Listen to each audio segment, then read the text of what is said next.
beginning our study of Parshat Balak, where of course the main characters here is the nation of Moab.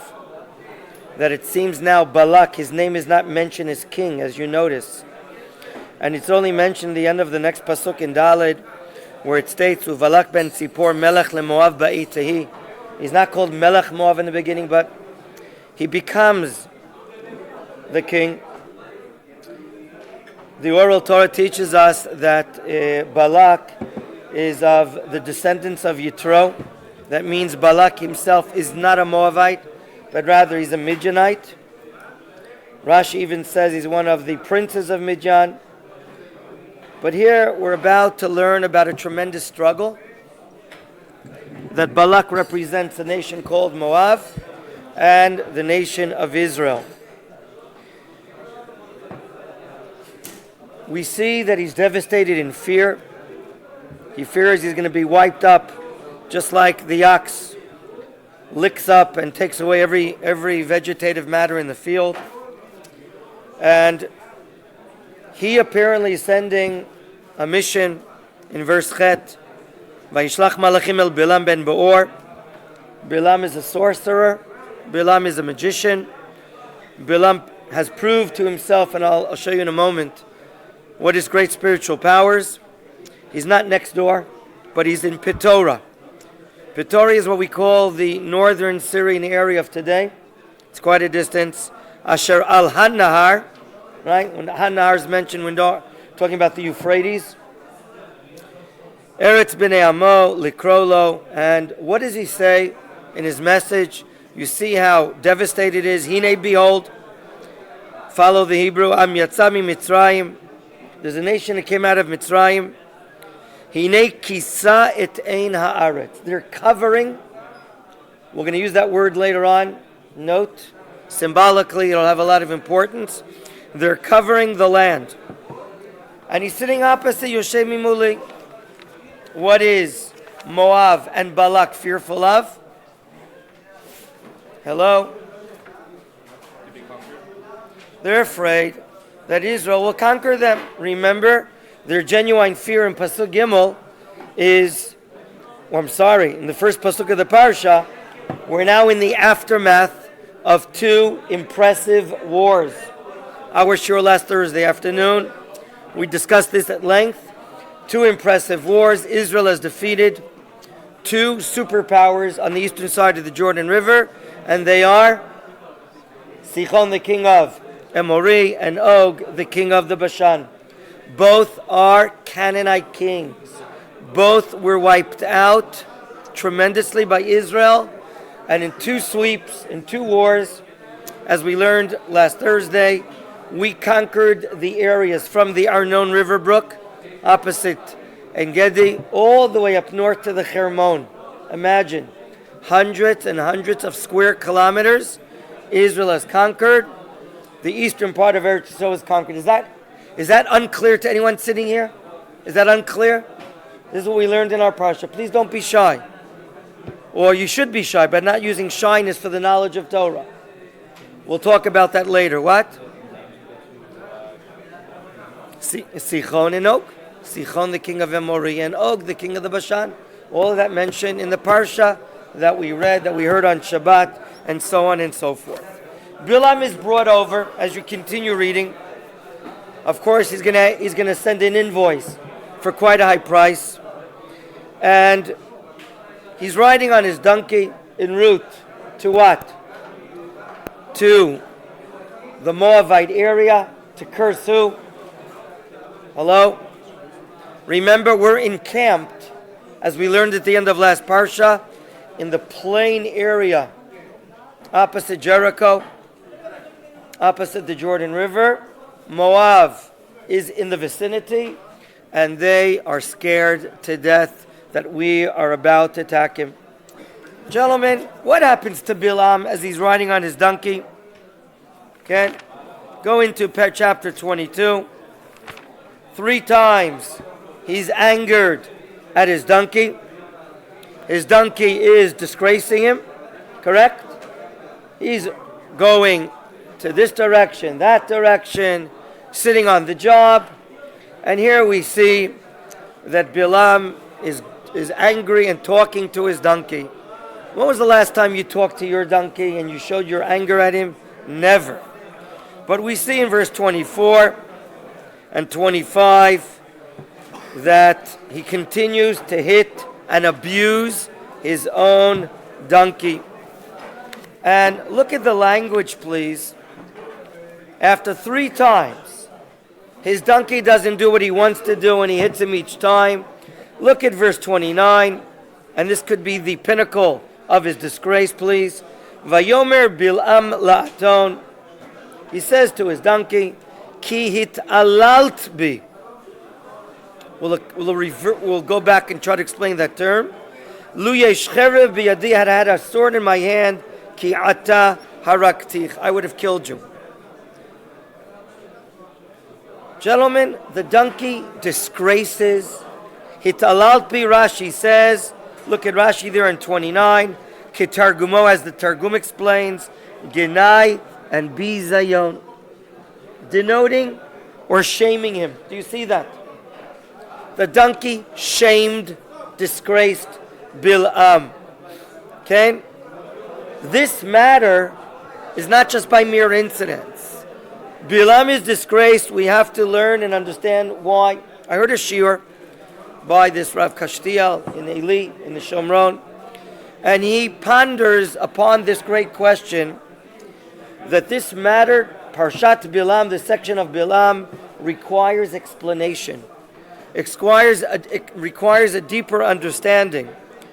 You know, we learned that in the section of Korach, fire came down, killed 250 tzaddikim. The earth opened up its mouth, swallowed Korach, Datan, and Aviram, and their Adato, their cohorts. Here, no fire. Here, no opening of the earth and closing and swallowing them up. Rather here, what we're dealing with is a divine idea of disgrace. A divine idea of disgrace. And it seems that this entire section is pointing to the matter how Bilam can be disgraced. He himself can be disgraced. And even Onkelos in another place explains, Tzchok, what are you making a joke out of me? What are you making fun out of me? In the end, some of you have already studied, I assume, that instead of cursing Israel, what does he do? He blesses Israel. And how do you think he appears in front of the ministers, in front of all these VIPs, Midianites and Moabites? How does he feel? Disgraced, shamed. He was hired to curse, and he's now blessing. So, gentlemen, in this section of Parshat Balak, not only we are not dealing with the lack of honor, because he was a VIP, and we'll show you how much a VIP is, but the matter here is when Balak hears later on in the section that time after time he's blessing, do you know what he says to him? He says to him in chapter 24, look at this, in verse 11, Balak says to Bilam, Lakov oivai karatich, I called you to curse my enemies. V'inei, and behold, beirachta barech, you're blessing them. Ze shalosh pa'amim, 3 times. And now see the key words in verse 11. V'ata, and now, barach lecha el mikomecha. Get out of here. Go to your place. Do you see this? Clearly, for the leaders of the nation of Moab, they have a new king called Balak. He was imported. He was brought in. He's not a what? A local man. As I said before, he comes from Midian himself. And we hired you. We're paying big, tough money to curse. And now you're doing what? You're blessing him. What you're doing is you are disgraceful. And you're disgracing us. So gentlemen, let's stop right now and put a few things together. We learn a section where Bilam talks out of anger to his aton, his donkey, 3 times. He's meeting up with Balak, the king, and his ministers 3 times. And it seems he's making a joke out of this matter. He's hired 500 kilometers, he's brought in big money to curse. He has a record. He's not an amateur. And here, each time, he is blessing. He's causing a disgrace. So what is the depth of this section, gentlemen? What real matter are we dealing with, as Rav Kashtiel asks? And why is the Torah and God, in his great wisdom, causing this man to be disgraced? When we go back to the beginning of the Parsha, what noun, what place appears time and time again as if it is the major subject? Read again the beginning of our section, and what name do you see appearing once, twice, 3 times? Okay, which is it? Moav, Moav, Moav. You don't see that? Moav, Moav. I didn't hear anything. Don't be so polite. Don't be European. Act like the Jews do here. Just throw out an answer. Okay? I understand you. Gentlemen, why? Why is Moav sensing that their lives are being threatened? Is someone attacking them, yes or no? No. Is someone threatening to attack them? No. Who knows what the Torah tells us was mentioned at Sinai regarding our relations to the nation of Moab? Look at me. What are we allowed to do or not allowed to do? Hello? We're not allowed to go to war. We wrote that on the board on Thursday Shur. Al tatzar et Moab. Don't make yourself as foes to Moab. Do you remember that? God is counseling the nation of Israel not to get close to them. Don't start up with a war. This is in contrast to who? Sichon, the king of Emori. Og, the king of the Bashan, where they're coming out to attack us. They're coming out to attack us. We had to fight a war. But regarding Moab, is it clear to everyone sitting here that we are not aggressors? We are not attacking them. Yes or no? Go back to the last Parsha, Parshat Chukat. Go back to that Parsha, and let's see the short synopsis regarding Moab in Parshat Chukat. Can you find it, please? Regarding Moab, we have a song. Can you find it? In last week's Parsha, chapter 21. Do you see it? Okay, look up to me after you found the place. I can know you found the place. In chapter 21, verses 27, 28. You found it already, Michael? You're always the fastest here. Okay? We're complimenting on your lovely haircut. Thank you. Pasuk, Kaf Zayin. I want to get to Kaf Zayin. Okay? Thank you. Okay? Pasuk, Kaf Zayin, 27. You found it? Al Kain Yomru HaMoshlim Bo Cheshbon. There's a song, a poetry, that the rulers would say, come on guys, come to the city called Cheshbon, which was the royal city of Moab. Tibanevi Tikonein, let it be built up. Let it be established. The city of Sichon, meaning after Cheshbon was destroyed by Sichon, the Amorites. Now we're being invited to come in, settle the city, establish the kingdom of Sichon there. Why? Look, let's keep on reading. 28. Ki eish yatsa mecheshbon. The city was put to blaze, wasn't it? Lehava, a flame, mekiryat Sichon. Achala, it devoured Ar Moab, Baalei, Bamot, or Arnon. The Moabite culture of their altars and their idolatry. Okay? Gentlemen, Oy lecha, 29. Oy. You know what oy means? Some of you say the word oy. Oy vey, oy this.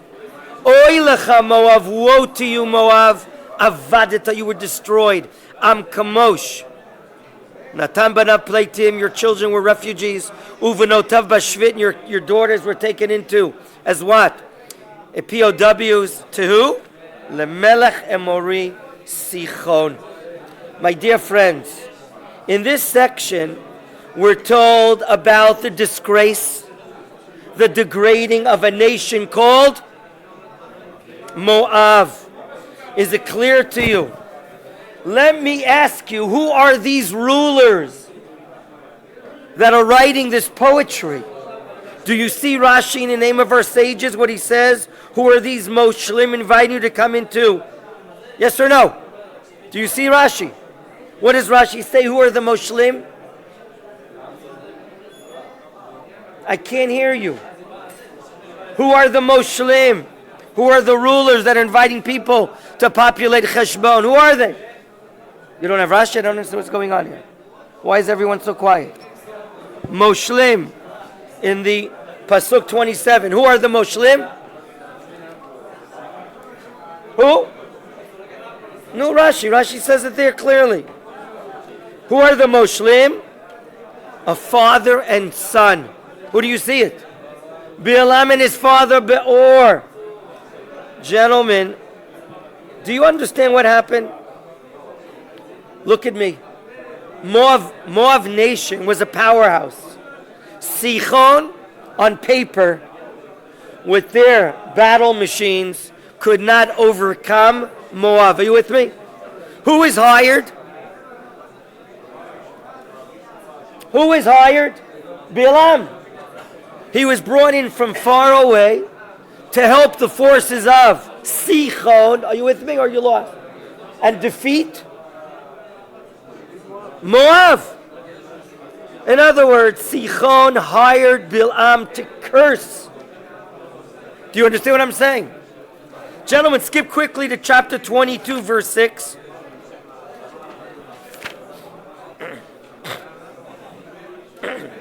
How is Balak aware of the record? I repeat.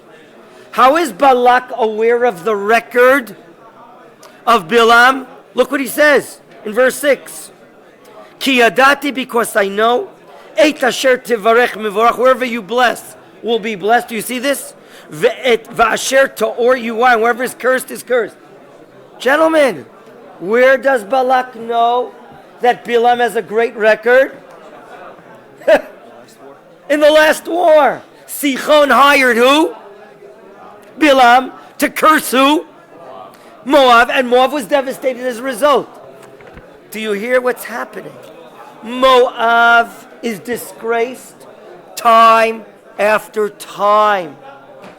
We see here, Oy lecha Moab, there's no greater disgrace. Moab destroys their capital city, taken, their sons taken as POWs, their daughters as well. Do you understand the hashpala, the denoted? They were lowered and disgraced so much. And here is a song, poetry, that's written in other books, that's incorporated. The Torah wants us to know this historical document of nations, one opposite the other, to talk about the disgrace of Moab. And again, we're going to ask the question, why is Moab degraded? Why are they disgraced? Why are the Moabim, one after the other, landing on them humiliation? Do you understand the question? That is the major question we're asking here. Sichon, in the last week's Parsha, and now they've sensed total threat from a nation that wants to do something to them or not. Am Yisrael wants to do something to Moab, yes or no? No! So let's get back and begin answering the question, and we're getting to the essence of what this Parsha is about.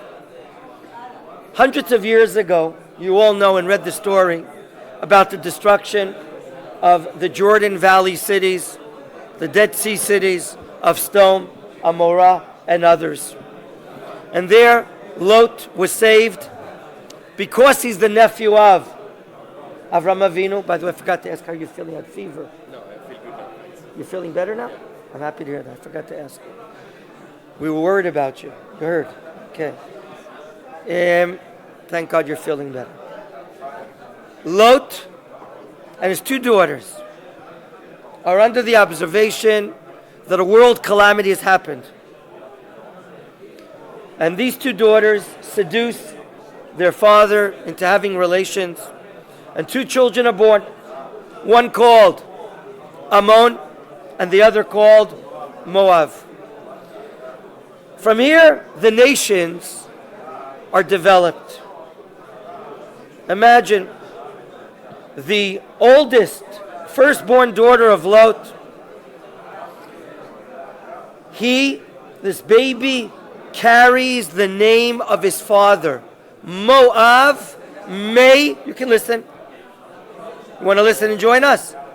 Don't listen. I'm not insulted. Okay? You are? Okay. Moab, are we all with this? Me'av. This kid is from the father. Do you understand? The child is born from the laws of adultery. Can you imagine your mother calling you, if you were a bastard, I'm going to call you Mamzer. How would you like growing up with the name Mamzer? Or in English, is that what they call a bastard in English? I make a mistake? What? Roughly translated. R-O-U-G-H-L-Y. Roughly translated. How would you like growing up with the name Mamzer? Yes or no? Not so much. I beg your pardon. Not at all, I hope. What a disgrace. The child grows up with the name of adultery, a title of adultery on his neck, on his entire being.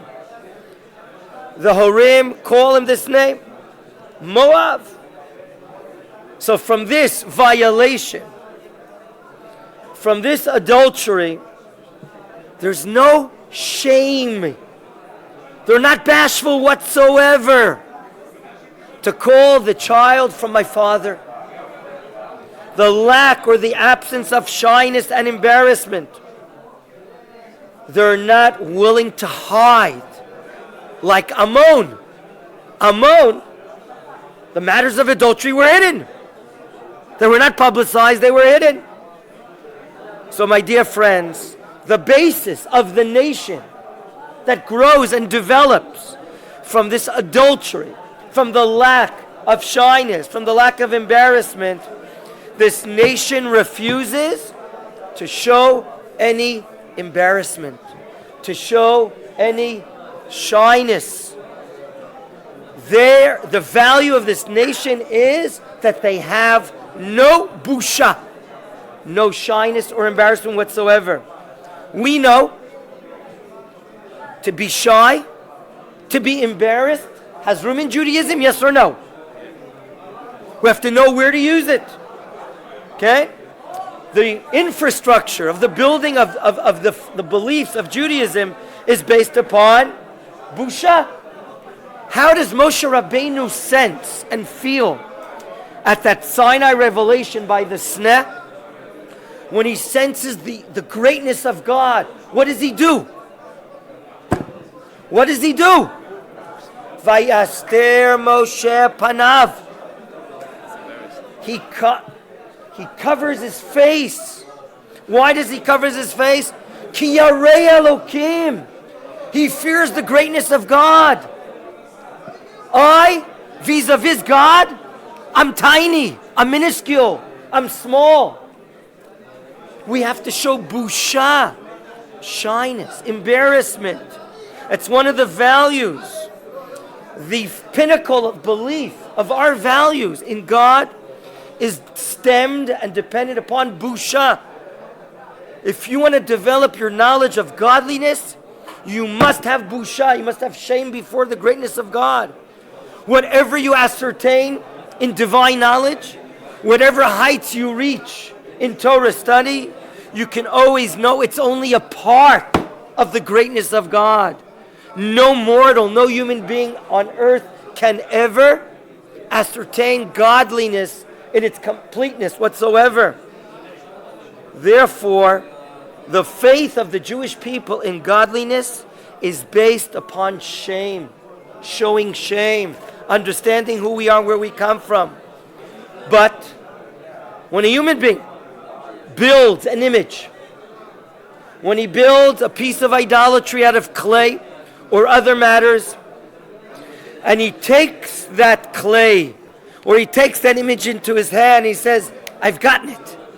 I have it in my hands. I have godliness in my hands. I'm holding on to it. It's tangible. A person has no embarrassment to say such a thing. He dares says, I have God in my hand and I bow down to that God made out of clay. That is Moabite, a culture. That is Moabite idolatry. It's not like Moshe Rabbeinu, that when Moshe Rabbeinu intellectually senses godliness around him, he covers his face out of busha, out of shame. Who am I to deserve such a thing? I'm getting a revelation, prophecy of God. I'm a nothing. I don't deserve it. Who am I? I'm a mortal being. I sleep at night. I eat during the day. I go to the bathroom during the course of the day. Rav Kook writes in Orot HaKodesh, one of his great Sfarim, in volume 4, that attachment of God of the tzaddikim is always full of busha, of having shame of God. The greater we know the greatness of God, the more inner, deeper shame we can develop inside ourselves. Okay? So therefore, for instance, when a Jew sins, he commits a violation. The natural reaction to his violation, to the Aveira that he does, should be what? Busha, shame. What? Yes. Okay? He should feel and sense, intellectually and emotionally, shame. Okay? All the fearness of God, our ability to do tshuva is based upon busha. I'm shameful for what I did. I regret what I did. I'm receiving upon myself not to do it again. That's the development, the healthy development of the faith of a Jew in the values of the Jewish people. Someone who really has Yirat Hashem and falls, he is embarrassed of his smallness. He's so small. He violated this. I have lackings. I have shortcomings. As opposed to the wicked people, Tzfanya, in chapter 3, the prophet says, Haresha lo yodea boshet. I repeat, Haresha lo yodea boshet. Evil does not know shame. Those that are really evil, they're not hiding anything. They'll do it outwardly. They have no shame. They think they think they're fine. But a tzaddik, okay, he will always have busha of his lackings and shortcomings. He's embarrassed. Okay? And you know what? Even the tzaddikim, when they see the wicked doing what they're doing, they sense shame. How shameful that action that is done. How terrible that action is done. Now let's get to the Moabite culture. The Moabite culture appreciates, admires the lack of shame. Okay? The lack of shame. Who is Balak, the new king of Bilam, the new king of Moab? Who is he sending letters to? To Bilam. Who's Bilam? Bilam is the person in Parshat Chukat that loves seeing people cursed. He cursed Moab.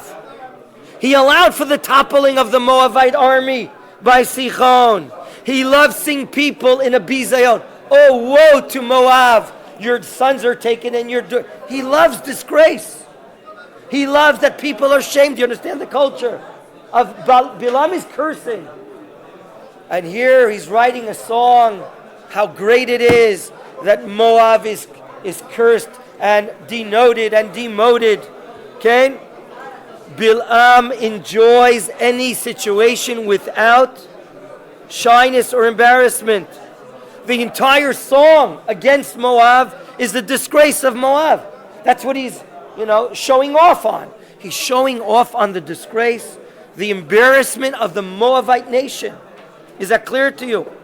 Rashi says in that pasuk that we read that Bilam is disgracing.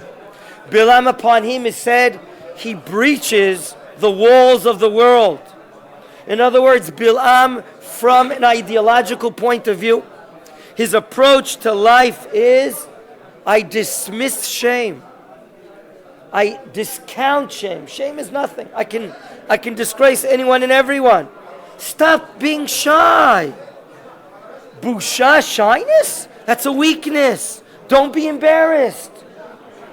And here, Balak is sending his commission and saying, who's come out of Mitzrayim? A nation. And what are they doing? What's the word he uses? They're covering. Someone who has shyness, who's embarrassed, he covers. He doesn't show himself. He covers his shame. There is busha in the world. There is shame in the world. There are things that must be covered up. You don't show everything you have in the world. Gentlemen, the threat to Moab is an ideological threat. The nation of Israel stands on the character trait of busha. If you want to identify a Jew, there are 3 character traits the Talmud teaches us that you can identify a Jew. Jews are rachmanim, merciful, gomlei chasadim, do acts of kindness, and number 3, baishanim, we have shyness, we're embarrassed. Who is threatening the Moabite culture? A nation that doesn't have the absence of shyness, a nation that lives on the principles of shame, the principles of shyness. Okay? And we need you, Bilam, Balak is saying, to smite this nation, a nation that has shyness, that covers themselves up, that has modesty, that has the fearness of God, that dwells on shame, that uses shame in the right places. And you know what? The Gemara Masechet Sanhedrin, page 105, states, do you know what the highest level of chutzpah is? Brazenness? It's Bilam. Bilam continues to do things without showing any embarrassment, and he doesn't stop. How do we prove that he's not shameful? What did God tell him the first time? Don't go. And then he asks a second time. And then what decision does he make?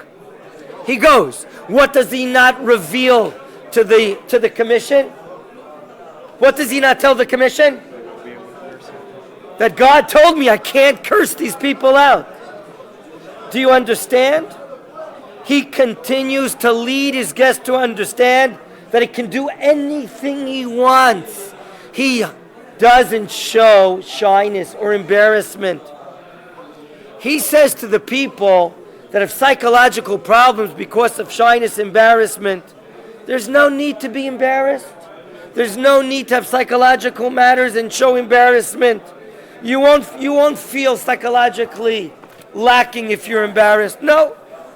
Do everything you want, where you want, what you want, with anyone you want. What is Bilam's strategy, gentlemen? What is the counsel he tells Balak to do? Turn to the end of the Parsha, please. Turn to the last chapter of the Parsha, chapter 25. Thank you. I'm reading. Vayeshev Yisrael Bashitim. Look inside. Vayachel ha'am. Our people begin liznot el benot Moab. You see it or not? Prostitution. With which girls? The Moabite girls. Gentlemen, the strategy of Bilam is this. Have the Jews, have Am Yisrael meet up with the lack of shame in a very extreme way. Put them to be stunned, to be in a state of wow. Bil'am puts Am Yisrael in a major decline. The same Bil'am that couldn't control his mouth and a blessing came out of it. And what did he say about the houses, the tents of Am Yisrael? What did he say? I don't hear anything on this side. It's in your Siddur. Matovu oalecha Yaakov, mishkenotecha Yisrael. How great are the tents of Yaakov, the dwelling places of Israel. What does he mean? Did you see Rashi on that already? What did Chazal explain that Rashi brings? What is the interesting element when we live in a village, when we live in a town, and you have a house on this side of the street and another house on that side of the street? What do? The entrances do not face one another. Why not? Why not? Privacy, shame, modesty. You should not see what's going on in your friend's house. Entrance will not be opposite entrance. That is Matovu Oalecha Yaakov. The Jewish people have shame. The Jewish people have tzniut, modesty. And now, what is Bilam strategizing and doing? He sends the girls of Moab. The Gemara Masechet Becharot says they were sent naked. They were sent naked. They have no what? Shame. They have no shame. They don't understand what shame is about. Gentlemen, what is their objective, these girls? Part one is not shame. Rashi brings in this last chapter, name of Chazal, at the right moment, she takes out of her bag the appearance of an idol called the Peor. She takes it out of her bosom, the idol of a Peor. And she says to the Jewish man, bow down to it. Do you know what the Peor is? The Peor is the idolatry of the Moabites. The Peor is based on the principle of the absence of shame. Rabbi Shimshon Raphael Hirsch explains in detail on that chapter about the Peor. Are you with me? That the idolatry of the absence of shame is the Peor. They take off their pants, they excrete their waists publicly, and they bow down to the excrement. Don't have any shame. It's it's you. It's part of you. Taking off your pants in front of everyone. The fact that you're going to the bathroom, don't be embarrassed. This is an entire ideology of Avodah Zarah. They serve the absence of shame. They appreciate it. They admire it. And what happens to the Jewish people in verse 3 of that chapter in 25? Vayitzamet. Look at the key word. Vayitzamet. Where is it? Do you see Vayitzamet? There it is. Do you know what the verb Vayitzamet is used? When you buy your wife, God willing, a necklace with pearls, one after the other, those pearls in Hebrew are called tzmidim. And your question, why are they called tzmidim? Because they are one next to the other. They're tzamud. They are what? They are clinging one to the other. That's right. Tzamud is directly next to one another. Look to what extent, you're with me? Hey, you. Look to what extent Israel is falling in idolatry. Vayitzamed is used. Vayitzamed. The same nation of Israel who has the ability to correct the absence of shame. We are a nation that's based on shame. To know more of godliness, we have shame. We have humility. We have modesty. Gentlemen, after this terrible event at the end of the Parsha, Am Yisrael knows there can be a tikkun, a correction. Moshe Rabbeinu rebukes the nation here. You see it. The people of Moab, they're the ones that have to be disgraced because of their way of life. Are we beginning to understand the objective of this Parsha Balak? A nation that doesn't sense disgrace or embarrassment or shyness, they must be disgraced. They're disgraced in the war by Sichon. They're disgraced by Bilam when he's hired to curse them. Because the nation of Moab, the Midrash Rabbah says, their mothers began with lewdness, with the lack of shame, and their daughters afterwards completed the job. You understand this? Do you see the continuity here? The daughters of Moab continued the ways of their descendants, the mothers, the daughters of Lot, the daughters of Moab. That means the foundation of this nation is the lack and the absence of busha. Gentlemen, what has to be aroused in this nation is slicha, harav, slicha, tazuz vaksha. What has to be aroused in this nation is a disgrace, is to be embarrassed, to be put to shame. If a person senses shame, he'll sense his lackings, he'll sense his shortcomings, and therefore he knows if things don't work out, maybe the problem is with me. Maybe that's the objective. And therefore, Bilam himself, he has to be put through shame. He has to be put through embarrassment. He and Balak. Who puts the nation of Moab to shame at the end of this parsha? Who stands up? Pinchas. Gentlemen, Pinchas closes the war against Moab. In order to go up against Moabite people, in order to go up against the absence of shame, to be victorious over the people that are ideologically carrying the flag of the lack of shame, you need someone that has what's called in Hebrew azut panim. Azut panim is the direct opposite of shame. Give me a good term in English. Zealousness. Azut panim is like, no shame whatsoever. No limitations. Pinchas, there are times that you need what we call azut metzach. Brazenness, is that what it's called in English? You need the lack of shame. There are times you must have chutzpah. I don't know I think today they use chutzpah in English. What? Rudeness, thank you. There are times you need rudeness to go to fight. And who has this rudeness? Who has this chutzpah? What's his name? Pinchas, the son of Elazar.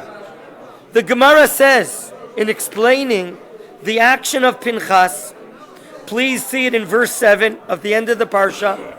Vayar Pinchas ben Elazar ben Aaron HaKohen. And there it says, and I'm reading, Vayakom mitoch ha'eda. Do you see it? Vayakom mitoch ha'eda. No one sees it? Chapter 25, verse 7, yes or no? Vayakom mitoch ha'eda. The Gemara explains in Sanhedrin. Do you know who has an open session at this moment? The Eidah.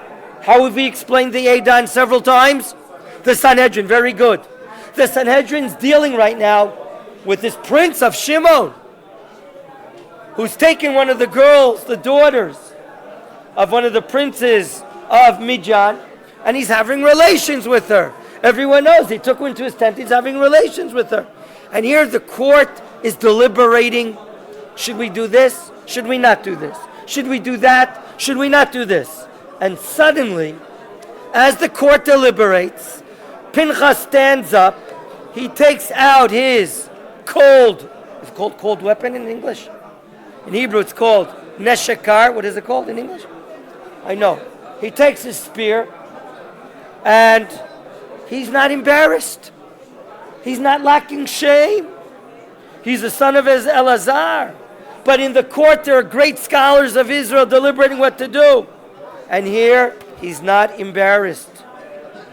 Do you understand what it's needed to fight up against those that have no shame?